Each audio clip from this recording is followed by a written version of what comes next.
علیکم، آپ دیکھ رہے ہیں کے نیوز ایچ ڈی۔ میں ہوں حارث علی شاہ گیلانی۔ خبر شامل کرتے ہیں ساہیوال سے۔ ساہیوال گورنر پنجاب چودھری محمد سرور 3 روزہ دورے پر ساہیوال پہنچے۔ اس دوران انہوں نے اہم سیاسی شخصیت وسیم رامے کے فارم پر حاضری دی اور بعضانہ انہوں نے گورنمنٹ گریجویٹ ڈگری کالج اور کمانڈ کالج کا دورہ کیا۔ مزید جانتے ہیں ساہیوال سے ہمارے نمائندے علی حسن قصوری سے۔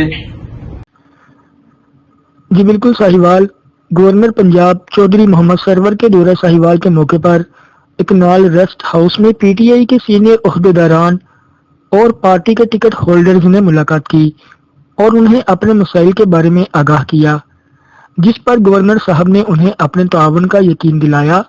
اس موقع پر چیمبر آف کامرس کے صدر نے بھی ان سے ملاقات کی اور اپنے مسائل سے آگاہ کیا۔ اس موقع پر انہوں نے کہا کہ عوام کے مسائل حل کرنے کے لیے دو رس اقدامات کیے جا رہے ہیں۔ انہوں نے مزید کہا کہ مقامی قیادت کو چاہیے کہ وہ عوام اور کارکنوں سے قریبی رابطہ رکھے اور ان کے مسائل کو حل کروائے۔ بعد ازاں انہوں نے وسیم رامے کے فارم پر جا کر کرونا وائرس کے موقع پر شاندار کارکردگی دکھانے والے میڈیکل سٹاف اور دیگر سرکاری ملازمین میں سرٹیفکیٹ تقسیم کیے۔ جی